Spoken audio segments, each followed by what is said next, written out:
Hello everyone, welcome to came thinker. তো আজকে আমরা যেটা করব সেটা হলো যে রেজোন্যান্স এফেক্ট কি সেটা সম্পর্কে জানবো। কিন্তু কেম থিঙ্কারে আমাদের একটা কনসেপশন আছে যে আমরা কোনো সাবজেক্টকে জানবো with the help of problems. প্রথমে প্রবলেমস গুলোকে দেখবো, কিছু প্রবলেমস দেখবো, এবং তারপর কনসেপশনটাকে জানার মাধ্যমে সেই প্রবলেমগুলোকে সলভ করার চেষ্টা করবো। It's an attitude that we are going to try to establish, right? Anyways, তো প্রথমে দেখে নিই কি কি প্রবলেমগুলো আছে, তারপর পুরো কনসেপ্টটাকে ভালোভাবে করে বুঝবো, রাইট? তো এখানে কিছু কোশ্চেন আছে, যেরকম হলো যে প্রথম কোশ্চেন হলো যে কিছু স্ট্রাকচার দেওয়া আছে। এই স্ট্রাকচারের মধ্যে বলা আছে যে delocalization of the pi electrons কোনটায় হয় না।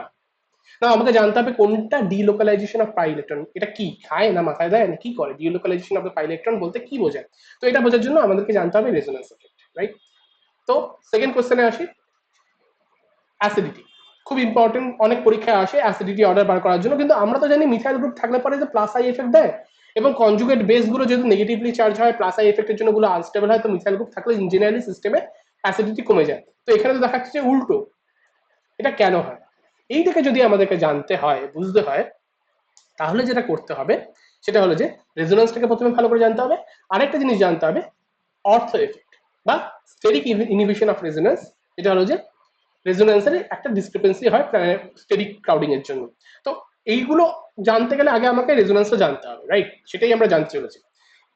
আরেকটা কোশ্চেন দেখি, এরকম যদি কোশ্চেন আসে বেসিসিটি অর্ডার, সেম কনসেপ্ট, অর্থ পজিশনে মিথাইল গ্রুপের জন্য অ্যানিলিনের বেসিসিটি এখানে দাঁড়িয়ে চেঞ্জ হয়ে যাচ্ছে। কেন হচ্ছে? আমি তো plus I effect minus I effect দিয়ে এক্সপ্লেন করতে পারছি না, রেজোন্যান্স আছে, রেজোন্যান্স দিয়ে আমাদের এক্সপ্লেন করতে হবে। তো আমাদের জানতে হবে কি রেজোন্যান্স এফেক্ট। কিছু কিছু ক্ষেত্রে এরকম কোশ্চেন আছে যে একটা মলিকুল, তার মধ্যে একাধিক নাইট্রোজেন অ্যাটম আছে, যেগুলোর মধ্যে লোন পেয়ার আছে ডোনেটেবল। তো তার মধ্যে কোনটা বেশি বেশি? তার মানে কিছু নাইট্রোজেনের লোন পেয়ার ডোনেট করা যায়, কিছু নাইট্রোজেনের লোন পেয়ার ডোনেট করা যায় না। তাহলে কেন করা যায় না বাকিগুলো? মেবি কোনো একটা এফেক্ট আছে, এটার পেছনেও আছে রেজোন্যান্স এফেক্ট। তো এই টাইপের কোশ্চেন গুলো করার জন্য আমাদেরকে জানতে হবে রেজোন্যান্স এফেক্ট। তো আমরা এবার সেটাই করতে চলেছি, what is resonance effect. But resonance এফেক্টে যাওয়ার আগে আমি প্রথমে যেটা বলবো সেটা হলো যে resonance structure. What is resonance structure? Okay, তো আমরা যে স্ট্রাকচার গুলো ড্র করি না, সেগুলো লুইস স্ট্রাকচার বলা হয়, তোমরা জানো, যে বন্ড এবং ইলেকট্রন প্রপারলি ওখানে বসিয়ে আমরা ড্র করি। But anyways as a whole আমরা পেপারে যখন স্ট্রাকচার ড্র করি, ওটা কিন্তু আমাদের লাইফটাকে ইজি করার জন্য। ফর এক্সাম্পল, তুমি কি কোনোদিনও দেখতে পেয়েছো যে হাওয়ায় অক্সিজেন ভেসে বেড়াচ্ছে, মানে দুটো অক্সিজেন অ্যাটম আছে, মাঝখানে ডবল বন্ড আছে? এরকম তো দেখা যায় না। তাহলে সেক্ষেত্রে তাকে দাঁড়িয়ে কি করতে হয়? যারা সায়েন্টিস্ট, যাদেরকে এই মলিকুলস গুলোকে নিয়ে ডিল করতে হয়, একে অপরকে বোঝাতে হয় মলিকুলস গুলো সম্পর্কে, তাদের তো একটা মানে প্রপার ওয়ে অফ প্রেজেন্টেশন দরকার। তো আমরা ড্র করি স্ট্রাকচার পেন অ্যান্ড পেপার দিয়ে, এবং তার জন্য লুইস স্ট্রাকচার ফলো করি। আমরা লুইস স্ট্রাকচার কি করে ড্র করতে হয় তা জেনেছি। কিন্তু এই যে লুইস স্ট্রাকচারটা ড্র করা হয়, সেটা অরিজিনাল স্ট্রাকচারের সঙ্গে কি সবসময় একই রকম থাকে? না, সবসময় একরকম থাকে না, কিছু ডিফারেন্স হয়। বাট আমরা চেষ্টা করি ওই রিপ্রেজেন্টেশনের মাধ্যমে, যেটা আমরা ড্র করছি, সেই রিপ্রেজেন্টেশনের মাধ্যমে যাতে অরিজিনাল স্ট্রাকচারকে আমরা প্রেজেন্ট করতে পারি, সেখানে যেন কোনো ভুল না হয়। এইবার কখনো কখনো হয় আমার অরিজিনাল স্ট্রাকচার এক্সপেরিমেন্টাল প্রসেসে, যে অরিজিনাল স্ট্রাকচারটা আমি পাচ্ছি, আমরা অরিজিনাল স্ট্রাকচার একমাত্র এক্সপেরিমেন্টাল প্রসেসে পেতে পারবো, এবং সেক্ষেত্রে কিন্তু কোথাও কোনো ছবি হিসেবে আসে না যে এখানে কার্বন কার্বন কার্বন বেঞ্জিনের 6খানা কার্বন সাইক্লিক হয়ে আছে, এরকম ছবি হিসেবে আসে না। কিভাবে আসে? আসে এরকম ভাবেই আসে যে আমরা ওখানে দাঁড়িয়ে বন্ডের নেচার, বন্ডের লেন্থ, বন্ডের মধ্যে অ্যাঙ্গেল, এইগুলোকে আমরা জানতে পারি, তার উপর বেস করে আমরা মডেলটাকে তৈরি করি। Single crystal X ray crystallography, extra crystallography, single extra crystallography, NMR, IR, UV, বিভিন্ন স্পেকট্রোস্কোপিক মেথড আছে যেগুলো দিয়ে আমরা এগুলোকে জানতে পারি। তাহলে আমি যে এতক্ষণ ধরে বকবক করলাম, কেন করলাম? এটাই জাস্ট বলার জন্য বললাম যে যখন আমাদের এরকম হয় যে এক্সপেরিমেন্টাল থেকে আমরা একটা স্ট্রাকচার আসছে, যে স্ট্রাকচারটা আমরা বুঝতে পারছি না কি করে পেপারে, একটাই স্ট্রাকচার দিয়ে আমরা ওটা আঁকবো। যদি বলো এক্সাম্পল, বেঞ্জিন, বেঞ্জিনের যখন মেজারমেন্ট হলো, দেখা গেলো বেঞ্জিনের 6খানা কার্বনের যে বন্ড আছে, কার্বন কার্বন, ওগুলো সেম। বাট মোস্ট ইম্পর্টেন্টলি ওগুলো নাইদার ডবল বন্ডের লেন্থ দেখাচ্ছে, নট সিঙ্গেল বন্ডের লেন্থ দেখাচ্ছে। জেনারেলি নর্মালি একটা কার্বন কার্বন সিঙ্গেল বন্ড যেটা হয়, সেটা হলো গিয়ে 154 পিকোমিটার হয়। একটা carbon carbon double bond 134 picometre হয়, কম হয়। কিন্তু এটা দেখা যাচ্ছে something in between, hybrid. This CC bond of benzene is something in between carbon carbon double bond and single bond. How is it possible?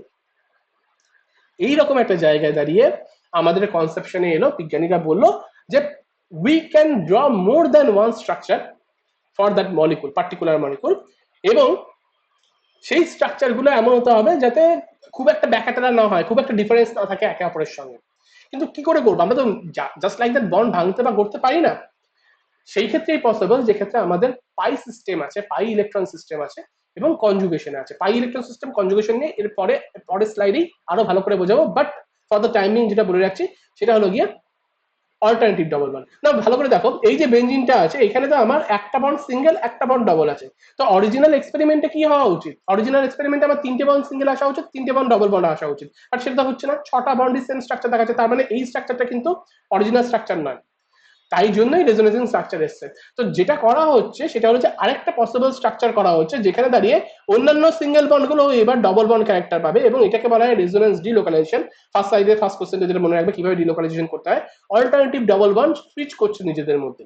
Details কারণটা একটু হায়ার থিঙ্কিং বা higher thought আছে, ওটা আমি ডেফিনেটলি অন্য একটা ভিডিওতে যখন বেসিক কনসেপশনে আরো ভিডিও বার করবো সেখানে দেখাবো এক্স্যাক্টলি পাই অরবিটালের থ্রু দিয়ে কি করে ডিলোকালাইজেশন হচ্ছে।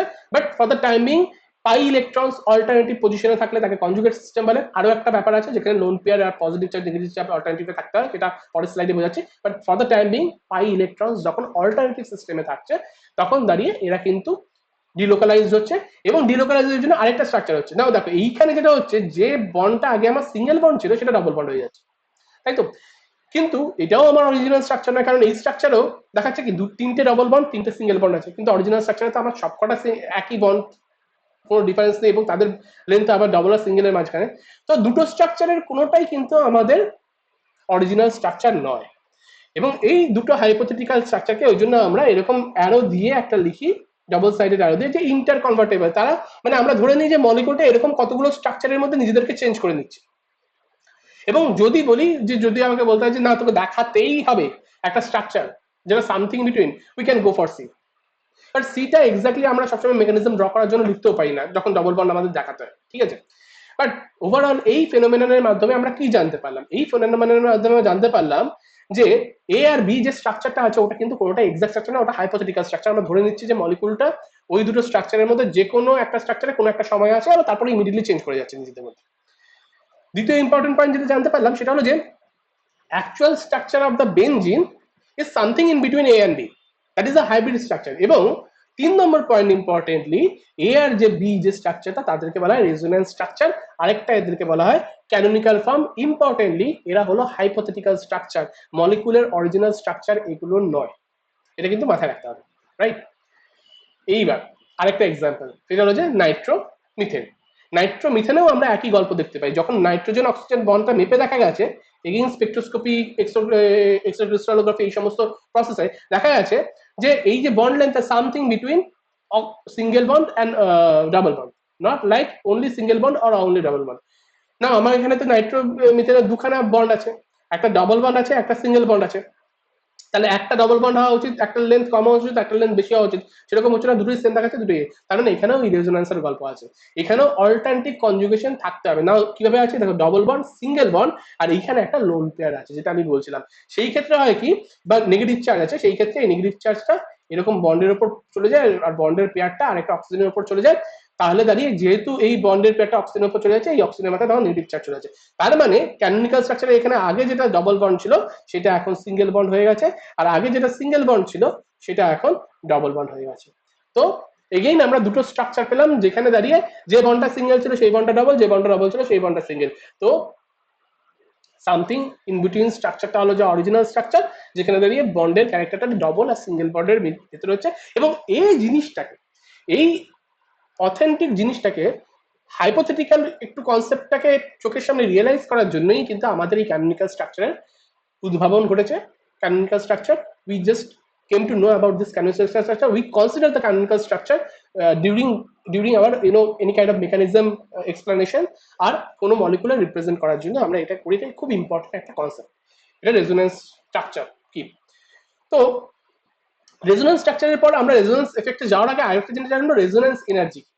তো রেজোনেন্স এনার্জি হলো এমন একটা জিনিস, সেটা হলো যে এনার্জি ডিফারেন্স। কিসের এনার্জি ডিফারেন্স? না আমি যদি ধরে নিই সিটা আমার অরিজিনাল মলিকুল, যেটা অ্যাকচুয়ালি এক্সপেরিমেন্টালি যে স্ট্রাকচারটা পাওয়া হয়েছে তার যে মলিকুলটা, মানে সেই অরিজিনাল মলিকুলে যদি আমি এনার্জিটাকে বার করি, সেটার সঙ্গে আমার হাইপোথেটিক্যাল যে স্ট্রাকচারগুলো আছে তার এনার্জি ডিফারেন্স কত। তো সেটাকে যদি আমি এনার্জি কার্ভে, আমরা ধর এনার্জি এখানে ওয়াই অ্যাক্সিসে এনার্জি রাখলাম, আর আমার দুটো হাইপোথেটিক্যাল স্ট্রাকচারে যেহেতু সেম সেম টাইপের স্ট্রাকচার, আমাদের দুজনের এনার্জি সেম, দুটো আলাদাও হতে পারে, সেটা পরে আসে, সেই দুটো এনার্জি থাকবে একটু ওপরে, এবং অরিজিনাল যে মলিকুলটা সেটার যে এক্সপেরিমেন্টাল এনার্জিটা পাওয়া যাবে সেটা সবসময় এই দুটো ক্যালকুলেটেড থিওরিটিক্যাল স্ট্রাকচার থেকে নিচে থাকে। এটা সবসময় তাই হয় রেজোনেন্সের ক্ষেত্রে। এবং সেই ক্ষেত্রে দাঁড়িয়ে আমরা যদি এনার্জি ডিফারেন্সটা হয়, সেই এনার্জি ডিফারেন্সটা হলো গিয়ে রেজোনেন্স এনার্জি। নাও তুমি জিজ্ঞেস করতেই পারো, যদি আমার ক্যানোনিক্যাল ফর্মগুলো ডিফারেন্ট এনার্জি না, সেম এনার্জি না হয়, সেই ক্ষেত্রে কি হবে? সেই ক্ষেত্রে আমাকে লোয়েস্ট এনার্জি রেজোনেন্স স্ট্রাকচার থেকে ক্যালকুলেট করতে হবে এনার্জিটাকে। তার difference in energy between the actual structure and the lowest energy resonance structure is called the resonance stabilization energy or simply the resonance energy. তার মানে সেক্ষেত্রে দাঁড়িয়ে যেটা লোয়েস্ট যে ক্যানোনিক্যাল স্ট্রাকচারটা বা যে রেজোনেন্স স্ট্রাকচারটার এনার্জি থিওরিটিক্যালি ক্যালকুলেটেড, কারণ এটা হাইপোথেটিক্যাল কিন্তু স্ট্রাকচারটা, মনে আছে তো আগে ইয়েতে বলেছিলাম স্লাইডে। তো হাইপোথেটিক্যাল থিওরিটিক্যালি ক্যালকুলেটেড এনার্জি, এর এনার্জিটা যখন, যেটা যে স্ট্রাকচারটার এনার্জিটা কম হবে, সেখান থেকে এক্সপেরিমেন্টাল মলিকুলার এনার্জিটাকে আমাকে চেক করতে হবে, এবং যে ডিফারেন্সটা সেটাই হবে আমার রেজোনেন্স এনার্জি। তো এইখানে দাঁড়িয়ে আরেকটা ইম্পর্টেন্ট কনসেপ্ট আমাদের মাথায় রাখতে হবে। রেজোনেন্স এনার্জি অলরেডি আমরা জেনে গেলাম কি, রেজোনেন্স এনার্জির একটা ভ্যারিয়েশন আছে, সেটা ভ্যারিয়েশন বলতে একটা এফেক্ট এখানে ইয়ে করে, যেটা হলো যে more the number of equivalent resonating structure the more is the resonance energy.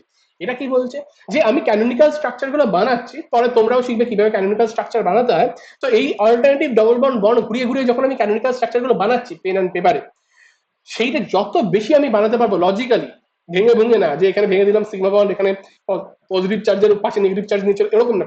Logically আমরা যখন এই ডবল বন্ড ঘুরিয়ে ঘুরিয়ে ক্যানোনিক্যাল স্ট্রাকচার গুলো বানাচ্ছি, এগুলো যত বেশি স্ট্রাকচার আমরা বানাতে পারবো, তত কিন্তু রেজোনেন্স এনার্জি কম হবে।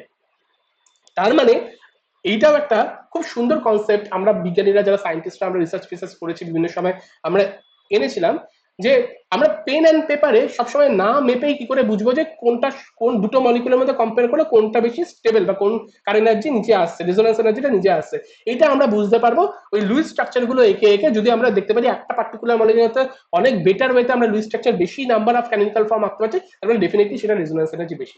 এই কনসেপ্টটা আমাদের হেল্প করেছিল যখন এক্সপেরিমেন্টাল প্রসেস গুলো খুব কমপ্লিকেটেড ছিল, এবং এই থিওরি দিয়ে আমরা বোঝার চেষ্টা করেছিলাম যে কিভাবে রেজোনেন্স এনার্জি ক্যারি করে। হোপফুলি এটা বুঝতে পেরেছো। এবার এবার আমার কাছে একটা কোশ্চেন আছে, যে ধরো আমার ক্যানোনিক্যাল ফর্মস গুলো আছে, যেরকম এখানে দুখানা আছে এ আর বি, রাইট? এ একটা, বি একটা। এবার এগুলো তো এটা তো দুটো সেম টাইপের দেখতে, জাস্ট ওয়ার্ল্ড অল্টারনেট করেছে, সেম এনার্জিতে আমি রেখেছি। যদি আমার ডিফারেন্ট এনার্জি হয়, তাহলে আমরা কোনটাকে লোয়ার এনার্জিতে রাখবো, কোন ক্যানোনিক্যাল স্ট্রাকচারের এনার্জিটাকে লোয়ার এনার্জিতে রাখবো, থিওরিটিক্যালি কমপ্লিকেটেড ক্যালকুলেশন না করে জাস্ট স্ট্রাকচার দেখে। এটাও একটা ইজি ওয়ে আছে।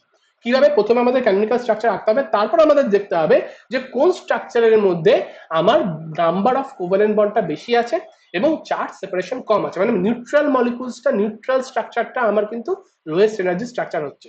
ফর এক্সাম্পল এ আর বি। নাও এ আর বি তে আমি কিভাবে, এটাকে আমি কিভাবে রেজোনেন্স স্ট্রাকচার, আমি অল্টারনেটিভ বন্ড পেয়েছি, ডাবল বন্ড পেয়েছি, সিঙ্গেল বন্ড পেয়েছি, ডবল বন্ড পেয়েছি, এখানে অক্সিজেন ইলেকট্রোনেগেটিভ আছে যে টানতে পারে, তাহলে আমরা সুন্দরভাবে এঁকে দিলাম বন্ড, ঘুরিয়ে দিলাম, ডবল বন্ডটাকে সিঙ্গেল করে দিয়ে পাশেটাকে ডবল বন্ড করে দিলাম, আর তার পাশে ডবল বন্ডের নেগেটিভ চার্জটাকে আমরা উপরে অক্সিজেনের উপরে তুলে দিলাম, করে পেয়ে গেলাম বি ক্যানোনিক্যাল স্ট্রাকচার। নাও এই দুটো স্ট্রাকচারের মধ্যে, এই দুটো স্ট্রাকচার কিন্তু সেম নয়, যেরকম এ আর বি এখানে দেখেছি বেঞ্জিনের ক্ষেত্রে। এই দুটো স্ট্রাকচারের মধ্যে কোন স্ট্রাকচারটা বেশি স্টেবল? আমাদের রুল কি বলছে, যেটা নিউট্রাল, যেখানে সিঙ্গেল, যেখানে কোভ্যালেন্ট বন্ড বেশি আছে, এখানে দেখো দুখানা, যদি প্রত্যেকটা তো দুটো ক্ষেত্রেই অ্যাটলিস্ট skeletonটা same, both the cases the skeletons are same, so single bonds are same. Now pi bond কটা আছে, কোনটায় বেশি আছে, where the pi bond is more, so এখানে একটা pi bond আছে আর এখানে দুখানা pi bond আছে, রাইট? তো এখানে covalent bond, number of covalent bond এটাতে বেশি আছে দেন বি, তার মানে A is more stable than B, right? এইবার সেকেন্ড কোশ্চেন, সেকেন্ড পয়েন্ট, আরেকটা পয়েন্ট, আরেকটা রুল আছে, যেটা হলো যে যদি এবার আমার কাছে মোর দেন টু স্ট্রাকচার আছে যেটার মধ্যে চার্জ সেপারেশন আছে, তাহলে কোনটাকে আমি মোর স্টেবল বলবো? এইখানে ইম্পর্টেন্ট হলো যে চার্জটা কোথায় আছে, ওয়্যার ইজ দ্য চার্জ। এবার ধরো আগের বার আমি এঁকেছিলাম উল্টো দিকে বন্ড ঘুরিয়ে, মানে এই ডবল বন্ডটাকে আমি এই সিঙ্গেল বন্ডের উপর ফেলেছিলাম, আর এটাকে এখানে ফেলেছিলাম, ফেলে আমি এই স্ট্রাকচারটা রেখেছিলাম আগের স্লাইডে, ওটাকে আমি জাস্ট অ্যাশ কালারে রেখে দিয়েছি হাইলাইট করে। এইখানে দেখো যদি উল্টো দিকে হয়, যদি এটা একটু ডিফিকাল্ট, কারণ ইলেকট্রন ফ্লোটা তো আর ইলেকট্রোনেগেটিভ মলিকুল থেকে দূরে সরবে না। যারা তোমরা অলরেডি বন্ডিং সম্পর্কে পড়াশোনা করেছো তারা জানো যে এরকম ফ্লো হতে পারে না, বাট আমি একটা স্ট্রাকচার রাখতেই পারি। আমার কাছে পেন অ্যান্ড পেপার আছে, it's all about pen and paper, কারণ কেমিক্যাল স্ট্রাকচার আমি বলে দিয়েছি হাইপোথেটিক্যাল। পেন অ্যান্ড পেপার দিয়ে তুমি বন্ড অল্টারনেটিভ করতে পারো যতক্ষণ না ভ্যালেন্সি স্যাটিসফাই করছো আর মলিকুলকে ভেঙে ভেঙে দিচ্ছ না, ব্যাস। তাহলে সেই ক্ষেত্রে দাঁড়িয়ে যখন ডবল বন্ডটাকে আমি এখানে ফেলছি, অক্সিজেন তার শেয়ার করা ইলেকট্রন হারিয়ে ফেলছে, পজিটিভ হয়ে যাবে, পজিটিভ হচ্ছে। আর এই লোন পেয়ার, এই বন্ড পেয়ারটা পাই ইলেকট্রনটা কমপ্লিটলি রকম কার্বনের উপর শিফট করে আছে, এখানে নেগেটিভ হচ্ছে। নাও আগের বার হয়েছিল কি অক্সিজেনের মাথায় নেগেটিভ চার্জ, কার্বনের মাথায় পজিটিভ চার্জ, এখন উল্টে গেল। এবার সি আর বি এর মধ্যে কোন স্ট্রাকচারটা মোর স্টেবল? ওকে, না অলরেডি আমরা জানি এটা সব থেকে বেশি স্টেবল বি আর সি এর থেকে, বাট সি আর বি এর মধ্যে কোন স্টেবল? এখানে তুমি বলতে পারবে যদি তুমি বুঝতে, যদি তুমি ভালো করে লক্ষ্য করে থাকো আমার এই দুটো রুল, যে negative charge should be there on electronegative atom and positive charge should be there on electropositive atom relatively, মানে দুটো অ্যাটমের মধ্যে যেটা মোর ইলেকট্রোনেগেটিভ তার উপর নেগেটিভ চার্জ থাকে। So here oxygen is more electronegative and negative charge is here, so this is the more stable chemical structure for our consideration, right? তো এইভাবে আমরা দেখতে পারি যে কোন মোর স্টেবল কেমিক্যাল স্ট্রাকচার কোনটা। আরেকটা রুল আছে, সেটা হলো যে কোন, ধরো একাধিক আমার চার্জ সেপারেটেড বা চার্জওয়ালা স্ট্রাকচার আছে, তাহলে কোন স্ট্রাকচারটা কেমিক্যাল স্ট্রাকচারটা আমার মোর স্টেবল হচ্ছে, কোন কেমিক্যাল স্ট্রাকচারটা এখানে দাঁড়িয়ে আমার মোর স্টেবল হচ্ছে। এই হাইপোথেটিক্যাল স্ট্রাকচার নিয়ে আমরা এত ভাবছি কেন? কারণ এইগুলোই পরবর্তীকালে আমাদেরকে রিয়াকশন মেকানিজম বুঝতে কাজে মানে হেল্প করবে। এটা আমাদের পেন অ্যান্ড পেপারে বুঝিয়ে যেতে হবে রিয়াকশন মেকানিজম। আমাদের প্রচুর আসে বিভিন্ন কম্পিটিটিভ পরীক্ষায়, IIT joint, advance, mains, NEET সব জায়গায় আসে, অলিম্পিয়াড, নেট, গেট সব জায়গায় আছে। এই বেসিকটাকে আমাদের ক্লিয়ার করতে হবে উইথ দিস কনসেপ্ট। তাহলে লাস্ট পয়েন্ট যেটা বলছি যে মোর ডিসপারসাল অফ আর distribution of negative charge, negative চার্জের যে ক্যানোনিক্যাল ফর্মে বেশি ডিসপারশন দেখা যাবে। ফর এক্সাম্পল দেখো এখানে তিনটে স্ট্রাকচার আছে সি এ বি, তিনটে স্ট্রাকচারই কিন্তু আমার নেগেটিভ চার্জ দেওয়া আছে, কোনোটা নিউট্রাল নয়। এখানে কি হচ্ছে, প্রথমে নেগেটিভ চার্জটা এখানে পড়ছে, অল্টারনেটিভ আছে negative charge double bond single bond, double bond negative charge single bond, double bond single bond, double bond, alternative আছে কনজুগেশন আছে। এখানে দাঁড়িয়ে নেগেটিভ চার্জটা পড়ছে, ডবল বন্ডটা চলে যাচ্ছে এইটার উপরে, এই ডবল বন্ডটা চলে যাচ্ছে কার্বনের উপরে, নট এই পাশের ডবলের উপরে, কারণ সেই ক্ষেত্রে দাঁড়িয়ে আমাদের কার্বনের ভ্যালেন্সি পাশের কার্বনটার ভ্যালেন্সি 5 হয়ে যাবে, সেরকম আমরা করতে পারবো না, আমরা এই কার্বনের উপরেই রাখতে পারবো নেগেটিভ চার্জ হিসাবে, রাইট? তো এখানে দাঁড়িয়ে আমার এই স্ট্রাকচার তৈরি হচ্ছে। তাহলে এই একটা ক্যানোনিক্যাল ফর্ম হচ্ছে, এই একটা ক্যানোনিক্যাল ফর্ম হচ্ছে, আরেকটা ক্যানোনিক্যাল ফর্ম হচ্ছে আমি যদি এই বন্ডটাকে এখানে রাখি আর এই কার্বনের উপর নেগেটিভ চার্জ আনি, তাহলে এইখানে কার্বনটা হচ্ছে। তাহলে এ বি সি তিনটারে হচ্ছে, কোনটা আমার মোর স্টেবল ক্যানোনিক্যাল ফর্ম? কি বলছে, মোর ডিসপারশন অফ নেগেটিভ চার্জ। একটা জিনিস মনে রাখবে, যে কোনো চার্জ ইন্টারমিডিয়েটে চার্জটা তো ডিসপার্স করে যায় না, সেটা তত বেশি স্টেবল হয়। এই কনসেপ্টটা আমি তোমাদেরকে বোঝাতে পারি এরকম ভাবে, ধরো একটা লোকের কাছে টাকা আছে, সেই টাকাটা যদি তার বিভিন্ন জায়গায় ছড়িয়ে ছিটে থাকে, ধরো আমার টাকাটা কিছু টাকা আমার ভাইয়ের কাছে আছে, কিছু টাকা আমি বাড়ি কিনে সম্পত্তি করে রেখে দিয়েছি, কিছু টাকা আমি জমি কিনে রেখে দিয়েছি, তাহলে আমার কাছে কনসেন্ট্রেটেড চার্জ, কনসেন্ট্রেটেড টাকা কম আছে, লুজ টাকাটা খুব কম আছে। তো আমি বাজারে গেলেই এটা কিনবো, সেটা কিনবো, ওটা করবো, এইটা কিনে নিলাম, ওটা করতে পারছি না। কিন্তু আমার কাছে যদি পুরো টাকাটাই লুজ কনসেন্ট্রেটেড হয়ে একটা জায়গায় থাকে, তখন আমি খুব রিয়াক্টিভ হয়ে যাচ্ছি, আমি বাজারে গিয়ে এইটা কিনে নিচ্ছি, ওটা কিনে নিচ্ছি, এর সঙ্গে রিয়াকশন করে দিচ্ছি, ওর সঙ্গে রিয়াকশন করে দিচ্ছি। এই কনসেপ্টেই ব্যাপারটাকে তুমি বুঝতে পারো যে কোনো একটা ইন্টারমিডিয়েটের চার্জ নেগেটিভ বা পজিটিভ যাই হোক, সেটা যখন ডিসপার্সাল হয়, যখন ছড়িয়ে ছিটিয়ে যায় বিভিন্ন এফেক্টের মাধ্যমে, তার মধ্যে one of the important thing হলো রেজোন্যান্স এফেক্ট, ঠিক আছে? সেটার মাধ্যমে করা যায়, তাহলে সেই ক্ষেত্রে সেই সেই মলিকুলটা খুব স্টেবিলাইজ, এই ইন্টারমিডিয়েটটা স্টেবিলাইজ হয়ে যায়। এবং ক্যানোনিক্যাল স্ট্রাকচারের ক্ষেত্রেও তাই, যদিও এটা হাইপোথেটিক্যাল, কিন্তু সেই স্ট্রাকচারটা স্টেবিলাইজ হবে যেখানে নেগেটিভ চার্জটা ডিসপার্স। এইবার দেখো এই যে নেগেটিভ চার্জটা আছে, এই নেগেটিভ চার্জটা যখন সিঙ্গেল বন্ডের উপর পড়ে, তখন অল্টারনেটিভ পজিশনে ডবল বন্ড এবং নাইট্রোজেন বসে থাকার জন্য, যে ডবল বন্ড তারপরে ইলেকট্রোনেগেটিভ নাইট্রোজেন বসে থাকার জন্য খুব সুন্দরভাবে এটাকে এই রেজোনেন্স স্ট্রাকচারের মাধ্যমে আমরা ছড়িয়ে দিতে পারি, তাই? তো definitely B is right now more stable structure, right? B is more stable than C or A, because এই ডিসপারশনটা এখানে হয়, ঠিক আছে? তো এই হলো ফর্মুলা। এক হলো যে নিউট্রাল ক্যানোনিক্যাল স্ট্রাকচারটা মোস্ট স্টেবল হবে দেন চার্জ সেপারেটর থেকে। চার্জ সেপারেটর হলে নেগেটিভ চার্জটা ইলেকট্রোনেগেটিভ অ্যাটমের উপর থাকতে হবে, পজিটিভ চার্জটা ইলেকট্রোপজিটিভ অ্যাটমের উপর থাকতে হবে। আর যদি শুধু চার্জ থাকে নেগেটিভ বা পজিটিভ চার্জ, সেটা যদি এমন একটা পজিশনে থাকে যেখান থেকে ওটা ফার্দার ডিসপারশন হতে পারে ইলেকট্রন উইথড্রয়িং গ্রুপ দ্বারা in case of negative charge, electron donating group দ্বারা in case of positive charge, okay, সেই ক্ষেত্রে দাঁড়িয়ে আমার সেই ক্যানোনিক্যাল ফর্মটা more stable. The canonical form which will be having a dispersion of the charge is more stable, right? There are these rules. One is the neutral molecule, charge separation, charge separated canonical structures are not very stable than the neutral canonical structure, and then for charge separated canonical structure the negative charge should be on electronegative atom and positive charge should be on electropositive atom. ওকে, নাও এবারে আমাদের main উদ্দেশ্য, what is resonance effect. Resonance effect বা এটাকে mesomeric এফেক্টও বলে, mind এটা কি। তো এই যে রেজোন্যান্স স্ট্রাকচারটা তুমি জানতে পারলে কিসের জন্য হলো আমার, electron displacement, pi electron complete displacement হচ্ছে। ইন্ডাকটিভ এফেক্ট তোমরা অলরেডি পড়েছো, যেখানে সিঙ্গেল বন্ড কোভ্যালেন্ট বন্ডের থ্রু দিয়ে সিগমা ইলেকট্রন গুলো ডিসপ্লেস হয়, পার্শিয়াল ডিসপ্লেসমেন্ট। এখানে পুরো ডিসপ্লেস হতে পারে না, কারণ ওই বন্ডের ওই ইলেকট্রন গুলো লেস ল্যাবাইল, মুভেবিলিটি কম, পাই ইলেকট্রন মোর মুভেবল, বেশি মুভ করতে পারে। সেই জন্য দাঁড়িয়ে রেজোন্যান্স এফেক্টের জন্য যেটা হচ্ছে, পাই ইলেকট্রন যখন মুভ করছে তখন একটা চার্জ বা পোলারিটি প্রডিউস হচ্ছে, রাইট। অলরেডি আমরা দেখেছি charge separation in the molecule, the polarity produced in the molecule by the interaction of pi bonds between the pi bond and the lone pair of electrons present at the adjacent atom. This is the important part I told, that conjugation part. Pi bond single bond another pi bond, or pi bond single bond atom having lone pair, or a pi bond single bond atom having negative charge, pi bond single bond atom having positive charge. A type of system, this kind of system is known as conjugate system, right. এই টাইপের system গুলো যখন আর কি থাকে, সেইগুলো আর কি রেজোন্যান্সে participate করতে পারে এবং তার জন্য একটা পোলারিটি প্রডিউস হয়, সেইটাকেই বলা হয় যে রেজোন্যান্স এফেক্ট বা মেসোমারিক এফেক্ট, রাইট। এবং যেহেতু কমপ্লিট ইলেকট্রন ট্রান্সফার হচ্ছে, সেই জন্য definitely stronger than inductive effect. Okay, এই সিস্টেমটাকে কনজুগেট সিস্টেম বলে, সেটা তো তোমাদের অলরেডি বলেছি। কনজুগেশন বলে এটাকে, কনজুগেট এফেক্টও বলে ওই জন্য এটাকে। লাস্ট ইম্পর্টেন্ট পয়েন্ট, এটা কিন্তু খুব ভালো করে মাথায় রাখো, প্ল্যানারিটি অফ মলিকুলস। মানে আমার ধরো আমি একটা জায়গা থেকে আরেকটা জায়গায় যাব, এটা যদি প্লেনে হয় মানে সমতলে হয়, কলকাতার মধ্যে খুব ইজি একটা জায়গা থেকে অন্য জায়গায় যাওয়া, বা যে কোনো শহরে, তুমি যদি বর্ধমান শহরে থাকো, তুমি যদি মিদনাপুর শহরে থাকো, খুব ইজি এটা, যদি সমতল ওটা একটা জায়গা থেকে আরেকটা জায়গায় যাওয়া হেঁটে হেঁটে বা গাড়ি করে যাওয়ার সময়। তুমি যদি পাহাড়ি জায়গায় যাও, একটা জায়গা থেকে আরেকটা আপস অ্যান্ড ডাউন আছে, সেক্ষেত্রে ডিফিকাল্ট।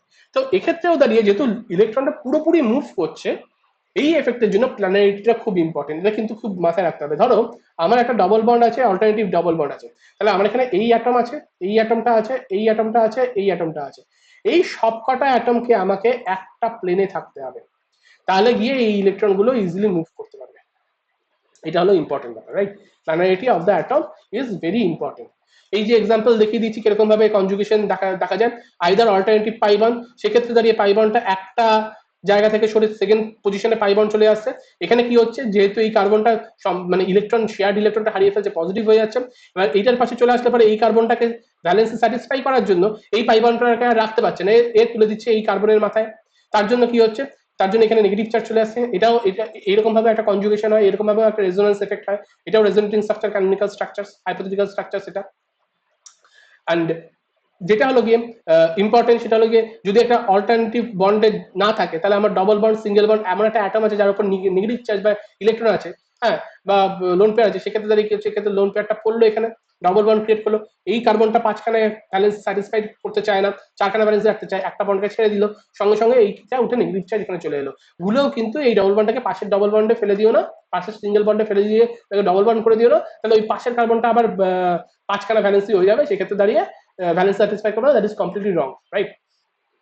তো এখানে দাঁড়িয়ে এরকম একটা কেমিক্যাল স্ট্রাকচার হয়েছে। So this is the way, এই যে রেজোনেটিং স্ট্রাকচারের জন্য যে পোলারিটি তৈরি হচ্ছে মলিকুলসে, সেটা হলো যে resonance effect.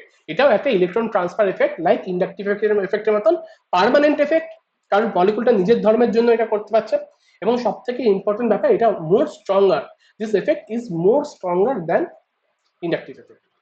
Positive resonance effect কাকে বলে? দুটো পয়েন্ট, একটা হলো যে transfer of electron is away from an atom or substituent group, মানে যে গ্রুপটাকে আমরা কনসিডার করছি সেই গ্রুপটার থেকে ইলেকট্রনটা পুশ করছে সিস্টেমে, তার জন্য সিস্টেমটা ইলেকট্রন রিচ হয়ে যাচ্ছে এবং ইলেকট্রন ফ্লোটা অ্যাওয়ে ফ্রম দ্যাট গ্রুপ হচ্ছে। ফর এক্সাম্পল এখানে NH2 গ্রুপ আছে, এখানে দেখো ইলেকট্রন পেয়ারটা এখানে সিস্টেমে পুশ হচ্ছে, ইলেকট্রন পেয়ার আছে, নাইট্রোজেন আছে, সিঙ্গেল বন্ড, তারপর ডবল বন্ড, কনজুগেট সিস্টেম চলে আসছে, ডবল বন্ড উঠে যাচ্ছে, কার্বনের উপর নেগেটিভ চার্জ চলে আসছে, আবার এই নেগেটিভ চার্জ আসে, এটা বলছে আবার ডবল বন্ড, যদি অল্টারনেটিভ ডবল বন্ড সিস্টেম পেয়ে গেছে এখানে চলে আসছে, আবার এই নেগেটিভ চার্জটা চলে আসছে, পাশের বন্ডে পড়ছে, আবার এটা চলে যাচ্ছে, এগুলো পেন খাতায় প্র্যাকটিস করতে হবে একটু, তাহলে ভালো করে তোমরা বুঝতে পারবে নিজেরা করতে পারলে। তাহলে এখানে নেগেটিভ চার্জ চলে আসছে।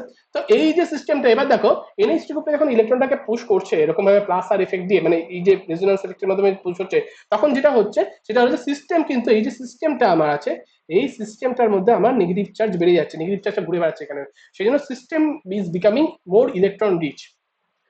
আরো এক্সাম্পল এরকম, যে কোনো অ্যাটম যেখানে তোমার লোন পেয়ার ডোনেটেবল থাকবে, যেরকম হ্যালোজেনের লোন পেয়ার আছে, OH এর অক্সিজেনের লোন পেয়ার আছে, সেই অ্যাটম যখন কার্বন স্কেলিটন পাই কনজুগেটেড সিস্টেমের সঙ্গে যুক্ত থাকে, পাই ইলেকট্রন সিস্টেমের সঙ্গে যুক্ত থাকে, তখন তারা লোন পেয়ার ডোনেট করতে চায়।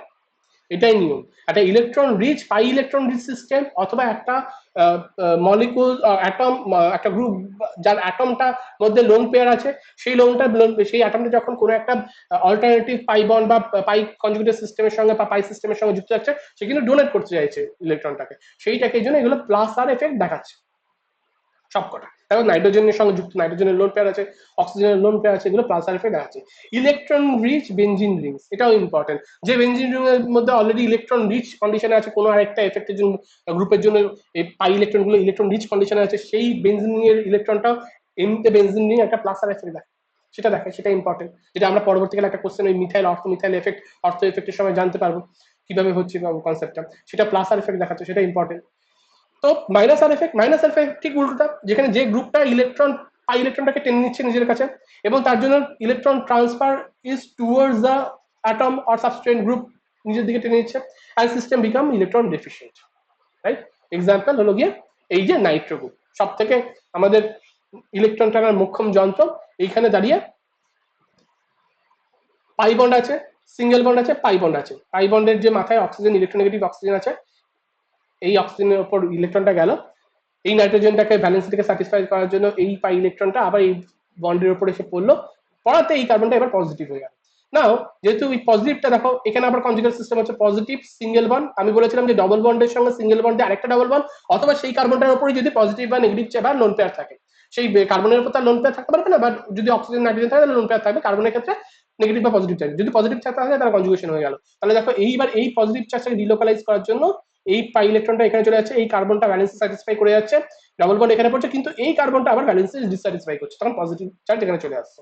এগেইন এরকম ভাবে পাই ইলেকট্রনটা এখানে আসছে, তো পজিটিভ চার্জ এখানে চলে। নাও যেটা হচ্ছে পোলারিটি যেটা জেনারেট করছে, তোমরা দেখতে পাচ্ছ গ্রুপটায় কিন্তু আমাদের যে স্ক্যালি গ্রুপটা কিন্তু এমন একটা এফেক্ট দিয়েছে, নেগেটিভ ইলেকট্রনটাকে নিজের দিকে টেনে নিয়েছে, বাট পজিটিভ চার্জটাকে সিস্টেমের দিকে ছেড়ে দিয়েছে, মানে সিস্টেমটা ইলেকট্রন ডেফিশিয়েন্ট করে দিয়েছে, সেই জন্য এই গ্রুপটা হলো গিয়ে মাইনাস আর এফেক্ট। এক্সাম্পল, এই ক্ষেত্রে দাঁড়িয়ে এমন একটা গ্রুপ হতে হবে যে গ্রুপের যে অ্যাটমটা দিয়ে এটা সিস্টেমের সঙ্গে যুক্ত থাকবে, তার সঙ্গে যেন পাই বন্ড করে আরেকটা মোর ইলেকট্রোনেগেটিভ অ্যাটম থাকে, সেটা দেখলেই বুঝবে যে মাইনাস আই এফেক্ট দেবে। তার কারণ ধরো কার্বনের ক্ষেত্রে যদি ডবল বন্ড অক্সিজেন, ধরো এখানে আমি ধরো এটাই ধরে নিই, যেহেতু আমি কি বললাম যে বন্ডের সঙ্গে কার্বন বা যে অ্যাটমটা থাকবে যুক্ত, তার সঙ্গে যেন ডবল বন্ড করে আরেকটা ইলেকট্রোনেগেটিভ থাকে, তাহলে গিয়ে এরকম ভাবে ডিসপ্লে টানতে পারবে ইলেকট্রনটাকে। ঠিক আছে, ধরো নাইট্রোজেন আছে, নাইট্রোজেন কিন্তু মানে নিজে একটা electronegative atom, but still satisfy করবে, ধরো নাইট্রোজেন অক্সিজেন অক্সিজেন আছে, যদি নাইট্রোজেনের এই বন্ডটা এটা সিস্টেমটার সঙ্গে যুক্ত আছে, যে সিস্টেমটার থেকে মাইনাস আর এফেক্ট দেবে, কি করতে হবে, এখানে একটা অল্টারনেটিভ বন্ড থাকবে, সেই বন্ডটাকে টানার জন্য এই টানটা দরকার, মানে সিস্টেমের সঙ্গে অল্টারনেটিভ বন্ডের সঙ্গে যে অ্যাটমটা যুক্ত থাকবে, যেরকম এখানে এই কার্বনটার সঙ্গে যে অ্যাটমটা যুক্ত থাকবে, তার সঙ্গে একটা মোর ইলেকট্রোনেগেটিভ অ্যাটম যুক্ত থাকবে ডবল বন্ড দিয়ে, নাইট্রোজেনের থেকে অক্সিজেন মোর ইলেকট্রোনেগেটিভ, রাইট? এই জিনিসটা স্যাটিসফাই করতে হবে। এখানে ধরো কার্বনের থেকে অক্সিজেন মোর ইলেকট্রোনেগেটিভ, রাইট? এটা যুক্ত আছে ধরো এই সিস্টেমের সঙ্গে, এরকম সিস্টেমের সঙ্গে যুক্ত আছে, দেখো অল্টারনেটিভে double bond single bond double bond, আর এই ক্ষেত্রে দাঁড়িয়ে সেই ডবল বন্ডটা একটা মোর ইলেকট্রোনেগেটিভ অক্সিজেন অ্যাটমের সঙ্গে যুক্ত আছে, সেই জন্য এটা পাই ইলেকট্রন ক্লাউডটাকে নিজের দিকে টেনে নিচ্ছে। তো এটা হলো গিয়ে মাইনাস এফেক্ট। আচ্ছা, আরেকটা এফেক্ট হয়, সেটা হচ্ছে ইলেকট্রোমারিক এফেক্ট। তো যে কোনো পাই বন্ডের ডিলোকালাইজেশন মানে কিন্তু মাইনাস আর প্লাস আর এফেক্ট নয়, রেজোন্যান্স এফেক্ট নয়। কোনো কোনো ক্ষেত্রে এটাকে ইলেকট্রোমারিক এফেক্ট বলে, কখন বলে, যখন সেই পাই বন্ডটা ডিসক্রিট বা সিঙ্গেল থাকছে, সেটা কোনো কনজুগেশনে থাকছে না কারোর সঙ্গে, এবং এই পাই বন্ডের ইলেকট্রনিক শিফটটা বাইরে থেকে আসা রিএজেন্টের জন্য হচ্ছে। So complete transfer of a shared pair of pi electron due to influence of an attacking reagent. The effect is temporary. Temporary, অবশ্যই টেম্পোরারি, কারণ because it depend on the reagent আসলে পরে তখনই গিয়ে হচ্ছে, কিন্তু আমাদের রেজোন্যান্সের ক্ষেত্রে, রেজোন্যান্স এফেক্টের ক্ষেত্রে রিএজেন্টের জন্য বসে নেই, কারণ অলরেডি একটা গ্রুপ আছে, যে গ্রুপটা আইদার ইলেকট্রন ক্লাউডটাকে টানছে অথবা ইলেকট্রন ক্লাউডটাকে ভেতরে পুশ করছে। তো পুশ অ্যান্ড পুলের জন্য একটা গ্রুপ আছে যেটাকে আমরা plus R group minus R group বলছি, কিন্তু এখানে কোনো গ্রুপ নেই। পাই ইলেকট্রন সিসি বন্ডটা সিসি ডবল বন্ড সিঙ্গলি আছে, তখনই পাই ইলেকট্রনটা শিফট করছে যখন একটা বাইরে থেকে ইলেকট্রোফাইল বা নিউক্লিওফাইল বা কোনো রিয়েজেন্ট আসছে। কিভাবে আসছে? ধরো পজিটিভ ইলেকট্রোম্যাটিক এফেক্ট কাকে বলে? পজিটিভ ইলেকট্রোম্যাটিক, এটারও দুটো ভাগ আছে, পজিটিভ আর নেগেটিভ, এটা দিয়ে আমরা বুঝবো। ধরো আমি যেটা বলেছিলাম সেটা হলো যে তোমার ডবল বন্ড আছে, ডবল বন্ডের এই ডবল বন্ডের সঙ্গে তো ডবল বন্ড সিঙ্গেল বন্ড আছে, তার তো কোনো ডবল বন্ড নেই, কোনো কনজুগেশন নেই, কোনো ডিলোকালাইজেশন নর্মালি হবে না। কিন্তু যদি একটা এইচ প্লাস চলে আসে তখন কি হবে? তখন দাঁড়িয়ে এই এইচ প্লাসের প্রোটনটাকে নেগেটিভ চার্জ অ্যাকোমোডেট করার জন্য এইবার আমাকে জিনিস মাল কিনতে বাজারে যেতে হয়েছে। তো এই অ্যাকোমোডেশন করার জন্য আমাকে নেগেটিভ চার্জটা একটা যে কোনো কার্বনের উপর আসতে হবে, যেখানে এই হাইড্রোজেনটা অ্যাড হবে, এবং এখানে চলে আসছে, তখন দাঁড়িয়ে পোলারাইজেশন হয়ে গেছে, আরেকটা কার্বন পজিটিভ হয়ে গেছে এইটা।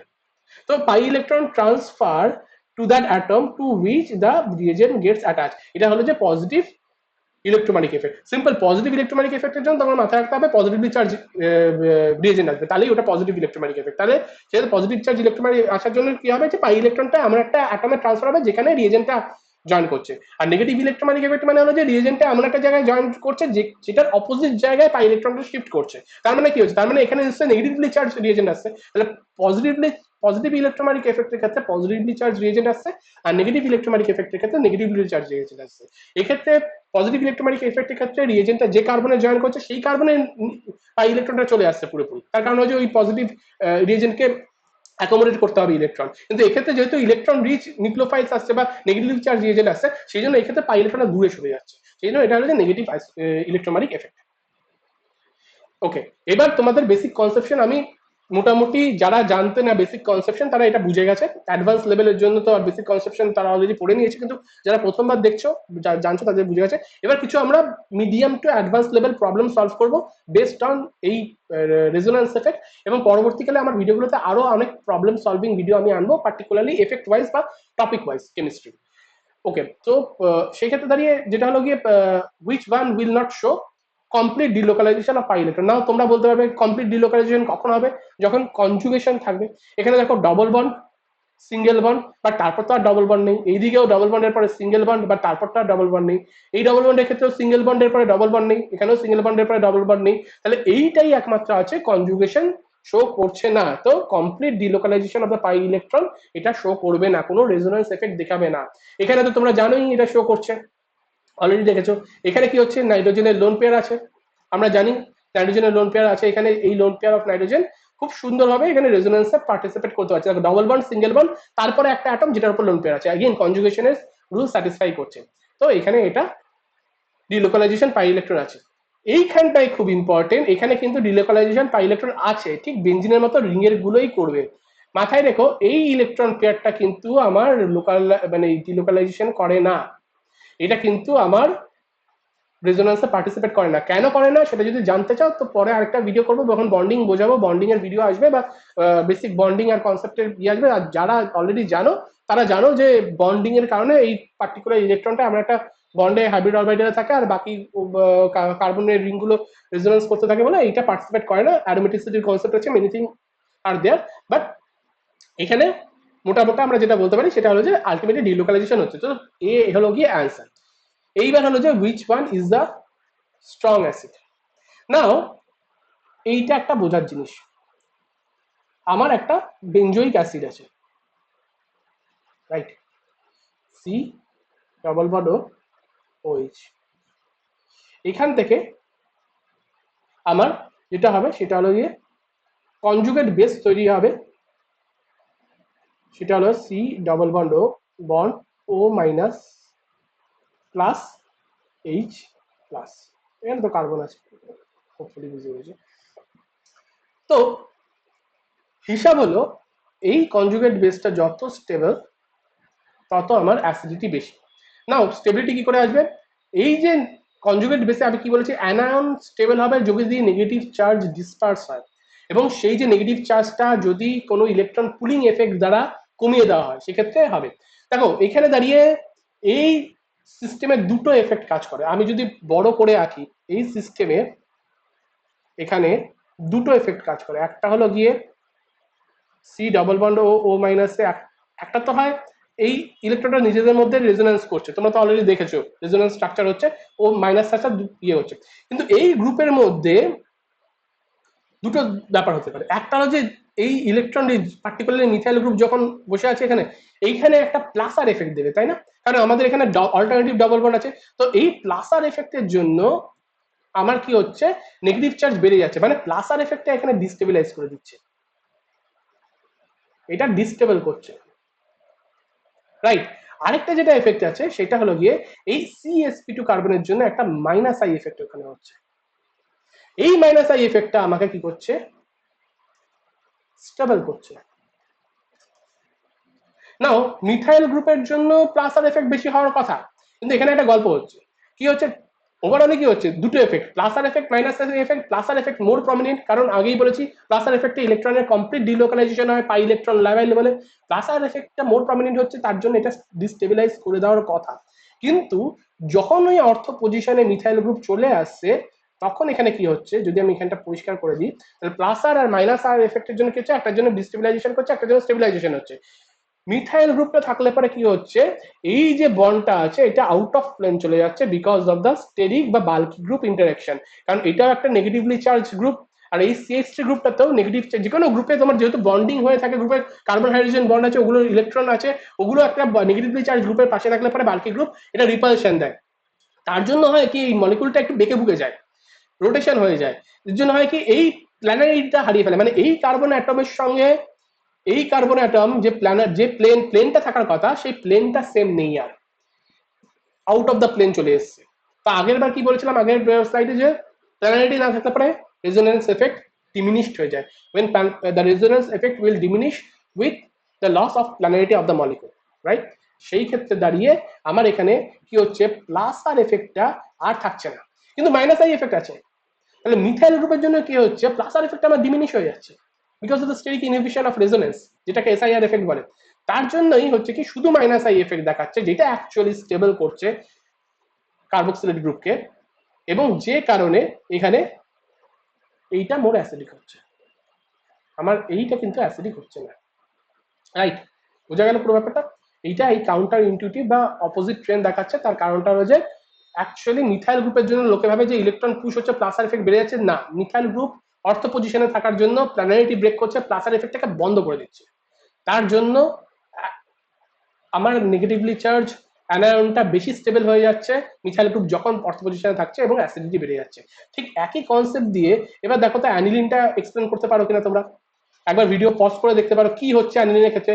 যখনই আমরা অ্যাসিডিটি বেসিডিটি করবো, নেক্সট ভিডিও অ্যাসিডিটি বেসিডিটির উপর আসবে, সেক্ষেত্রে যখনই আমরা যখন করবো তখন আমরা কনজুগেট অ্যাসিড বা কনজুগেট বেসেস স্টেবিলিটি দেখবো, ওটাই হলো মেন অ্যাকচুয়ালি রুল। তো প্রথমে আমরা অ্যানিলিনটাকে ড্র করে নেব, তারপর দাঁড়িয়ে NH2 আমরা যেটা আছে, এবার ওটা কনজুগেট অ্যাসিড কি হবে, যখন H+ এটা হয়ে যাবে, কনজুগেট অ্যাসিডটা হবে যে অ্যানিলিনিয়াম আয়ন, রাইট?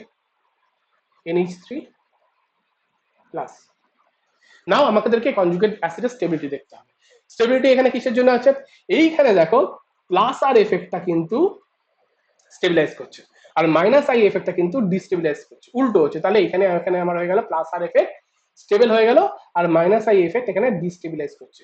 এবার তোমরাই বলো, যদি তাই হয় আমার এখানে দাঁড়িয়ে অর্থ পজিশনে মিথাইল গ্রুপটা থাকার জন্য, তাহলে কোন এফেক্টটা প্রবলেম হবে? ডেফিনেটলি অর্থ পজিশনের জন্য প্ল্যানারিটি ব্রেক করছে, প্ল্যানার থাকছে না, আর এটা কি আর প্ল্যানার থাকছে? এটা আর প্ল্যানার থাকছে না, তাহলে প্ল্যানারিটি যেই ব্রেক করে যাচ্ছে, আমার প্লাস আর এফেক্টটা এখানে ডিমিনিশড হচ্ছে না, প্লাস আর এফেক্ট স্টেবল করছে, মাইনাস আই এফেক্ট ডিস্টেবিলাইজ করছে। তাহলে যেটা আমার স্টেবল করতো কনজুগেট কেসকে, সেই এফেক্টটাই তো চলে যাচ্ছে, তার মানে এইটা আমার ডিস্টেবিলাইজ হয়ে যাচ্ছে, তার মানে এইটার বেসিসিটি আমার কমে যাচ্ছে যখন এখানে মিথাইল গ্রুপ থাকছে। তার মানে এইটা হলো গিয়ে আমার লেস বেসিক, আর আমি বলতে পারি এইটা হলো আমার মোর বেসিক। এগেইন ইনভার্স অর্ডার, আমরা ভাবতে পারি মিথাইল গ্রুপের জন্য ইলেকট্রন ডেন্সিটি বেড়ে যাবে, প্লাস আই এফেক্টের জন্য নাইট্রোজেনের উপর ইলেকট্রন ডেন্সিটি বেড়ে যাবে, ওসব কিছু হচ্ছে প্লাস আর এফেক্টটাকে এটা ভেঙে দিয়ে বা ডিস্টার্ব করে দিয়ে, the ortho position of the methyl group is disturbing the plus R effect, and that is the reason that reverse effect is showing, right? তো plus R effect টাকে যখন ভেঙে দিচ্ছে, conjugate base is not getting stabilized because of the plus R, which can be done by the plus R effect, সেই ক্ষেত্রে দাঁড়িয়ে আমার conjugate base stabilize হতে পারছে না, এই জন্য basicity কমে যাচ্ছে, right? Which nitrogen is more basic? দেখবে এই নাইট্রোজেনের লোন পেয়ারটা ডেফিনেটলি রেজোনেন্সে পার্টিসিপেট করে, এই নাইট্রোজেনের লোন পেয়ারটা কনজুগেট সিস্টেম আছে, তো lone pair single bond double bond বলেছিলাম কনজুগেট সিস্টেম পার্টিসিপেট করছে রেজোনেন্সে, তাহলে ডোনেট করার প্রপার্টি কমে যাচ্ছে, কিন্তু এই নাইট্রোজেনের লোন পেয়ারটা কি করছে, এ তো কোনো কনজুগেট সিস্টেম নেই, তাহলে এটা ডোনেট করার প্রপার্টি বেশি।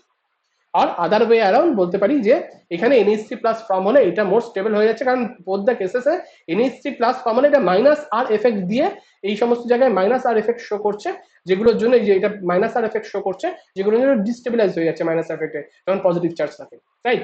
তো সেই ক্ষেত্রে দাঁড়িয়ে ওই পার্টগুলো বেসিসিটি কমে যাচ্ছে, যদি কনজুগেট অ্যাসিডের কনসেপ্টে বলি, বা আদার ওয়ে অ্যারাউন্ড ডোনেট করার প্রপার্টি দিয়ে দেখতে গেলে এটা যেহেতু অ্যাভেলেবিলিটি বেশি থাকছে, তো এই নাইট্রোজেনটা মোর বেশি করছে। সেম এই নাইট্রোজেনের ক্ষেত্রে এটার অ্যাভেলেবিলিটি কমে যাচ্ছে রেজোনেন্সে পার্টিসিপেট করার জন্য, বাট এটার তো কমছে না, কারণ আগেই বলেছি এটা রেজোনেন্সে পার্টিসিপেট করে না, বন্ডিং এর কনসেপ্ট আছে, তো এর জন্য এইটা হলো গিয়ে মোর বেসিস। তো এই নাইট্রোজেনটা আমার, এই যে নাইট্রোজেন পিরিডিনের নাইট্রোজেনটা আছে সেই নাইট্রোজেনটা আমার মোর বেসিস। এইবার আমি প্রত্যেকটা ভিডিওর শেষে আমার যে আগের ভিডিওগুলো আছে ওগুলো এখন হিন্দি আর ইংলিশে মোস্টলি আছে, তো ওগুলো আমি বাংলা ভার্সন বার করবো। প্রত্যেকটা ভিডিও শেষে কিছু কোশ্চেন দেবো যেগুলো তোমাদের থিঙ্কিং ক্যাপাবিলিটি বাড়াতে সাহায্য করবে, এবং যত ভাববে তত সাবজেক্টের বেসিক কনসেপ্ট হবে। তো এই কোশ্চেনগুলো অ্যান্সার আমি কিছু হিন্ট দিচ্ছি, যদি না পারো কমেন্টে জানিও, আমি আবার বলে দেবো, বা সেক্ষেত্রে পার্সোনালি কন্ট্যাক্ট করেও বলো, তুমি আমাদেরকে জিজ্ঞেস করতে পারো, কোনো অসুবিধা নেই, ফ্রি অফ কস্ট কমপ্লিটলি। তো যে কোশ্চেনগুলো তোমাদের ভাবতে হবে, বা পরবর্তীকালে আরো কোশ্চেন নিয়ে আসবে, জাস্ট ফর এক্সাম্পল কিছু এক্সারসাইজ দিচ্ছি, যে which is more stable, carbocation positively charge, plus R effect will be more stabilizing factor, তাহলে কোনটা প্লাস আর এফেক্ট দেবে কোনটা দেবে না সেটা এখান থেকে তোমাকে বার করতে হবে, জাস্ট ভাবো এটা। What is correct order of basicity, কোন ক্ষেত্রে দেখো এখানে একটাই নাইট্রোজেন আছে, এই নাইট্রোজেনের লোন পেয়ারটা নিশ্চয়ই পার্টিসিপেট করছে রেজোনেন্সে, এই নাইট্রোজেনের লোন পেয়ারটা কি হচ্ছে তুমি জানো, এই নাইট্রোজেনের লোন পেয়ারটা কি হচ্ছে তুমি জানো, এই দুটোর মধ্যে এবার তোমাকে দেখতে হবে কোনটা মোর বেসিক। এটার জন্য আমি তোমাকে হিন্ট দিয়ে দিলাম যে এইটার একটা ব্যাপার আছে যে নাইট্রোজেনের উপর ইলেকট্রন ডেন্সিটিটা তোমাকে দেখতে হবে, মানে এই কার্বনটা একটু মাইনাস আই এফেক্ট তোমাকে দেখতে হবে, এখানে sp3 হাইব্রিডাইজ, এখানে sp2 হাইব্রিডাইজ, এবার তোমরা মোটামুটি সেটা দেখতে পারো। আরেকটা জিনিস দেখতে পারো যেটা মানে যেটার জন্য মেনলি হয়, আমি একটু কনফিউজিং করে বলছি যাতে তোমরা ভাবো কোনটা এফেক্ট হয়, সেটা হলো গিয়ে অবভিয়াসলি এইখানে নাইট্রোজেন যেটা আছে সেই নাইট্রোজেনের ক্ষেত্রে কোথায় ইলেকট্রন ডেন্সিটি কোনখান থেকে আসতে পারে, কোন থেকে আসতে পারে না, যদি না পারো just comment it, I will explain it in next video. which will undergo in deprotonation, এখানে ডিপ্রোটেশনের ক্ষেত্রে কি হবে, এই নেগেটিভ চার্জ জেনারেট হবে, এইটা এখানে একটা রেজোনেটিং স্ট্রাকচার দেবে, ঠিক আছে, আরেকটা হতে পারে যে এইটা এখানে একটা রেজোনেটিং স্ট্রাকচার দিল, মানে বাকি কথায় দুটো কার্বনিল গ্রুপ এখানে মাইনাস আর এফেক্ট দেখাবে। এবার এই যে নেগেটিভ চার্জটা হচ্ছে ঠিক যেরকম অ্যাসিডিটের ক্ষেত্রে হয়েছিল, যেটা আমরা অর্থ এফেক্টে দেখেছি, ওরকম চিন্তা করে দেখো যে ওটার সঙ্গে যুক্ত হওয়া যে এইখানের যে গ্রুপগুলো, এই যে নেগেটিভ চার্জ জেনারেট হচ্ছে এখানে দাঁড়িয়ে, এই নেগেটিভ চার্জ যে জেনারেট হচ্ছে এখানে, যে নেগেটিভ চার্জ জেনারেট হচ্ছে এই অক্সিজেনের মাথায় বা এই গ্রুপে, এই গ্রুপগুলো এখানে কি এফেক্ট দিচ্ছে, এই নেগেটিভ চার্জ এটা স্টেবিলাইজ করছে না ডিস্টেবিলাইজ করছে, কারণ জেনারেলি এই নেগেটিভ চার্জটা এই কার্বনিল গ্রুপের জন্য স্টেবিলাইজ হচ্ছে, রাইট, মাইনাস আর এফেক্টের জন্য, বাট এইখানে যে গ্রুপগুলো আছে সেইগুলো আবার মাইনাস আর এফেক্টকে হেল্প করতে পারে, মানে অলরেডি এখানে যখন নেগেটিভ চার্জ ডেন্সিটি বেড়ে যাচ্ছে, এই গ্রুপগুলো যদি আরো নেগেটিভ চার্জ দেয় তাহলে মাইনাস আর এফেক্ট এখানে কমে যাবে, আবার যদি টেনে নেয় মাইনাস আর এফেক্ট বেড়ে যাবে। তো এই গ্রুপের প্লাস আর বা মাইনাস আর এই এফেক্টের উপর ডিপেন্ড করে এইটার মাইনাস আর এফেক্ট ডিপেন্ড করছে। এবার এখানে দাঁড়িয়ে গ্রুপগুলো দেখো কোন গ্রুপ কিরকম ভাবে তোমাকে এফেক্ট করছে এবং কটা সেই গ্রুপ আছে, সেই হিসাবে দাঁড়িয়ে তুমি এটার ডিপ্রোটনেশন ফাস্টার কোনটা হবে আর কোনটা ফাস্টার হবে না, কোনটা ইজিলি মানে কার্বন আয়নটা ফর্ম করবে কোনটা করবে না, বেসিক্যালি কোন ক্ষেত্রে কার্বন আয়নটা বেশি স্টেবল হবে না, সেই রকম ভাবে দেবে তুমি এটা অ্যান্সার করতে পারো। হোপ এই ভিডিওটা তোমাদের রেজোনেন্স এফেক্ট সম্পর্কে ক্লিয়ার আইডিয়া দিচ্ছে। আমি আরো ভিডিও নিয়ে আসবো, তোমরা কমেন্টেও বলতে পারো কোনো টপিক তোমাদের কাছে খুব ইম্পর্টেন্ট থাকলে পারে, কোনো বুঝতে না পারলে পারে তুমি সেটা বলতে পারো, সেটার উপর শর্টস বা ভিডিও আমি দুটোই তৈরি করে তোমাদেরকে পাঠিয়ে দিতে পারি। So thank you for watching, see you in the next video, stay good, stay healthy, by.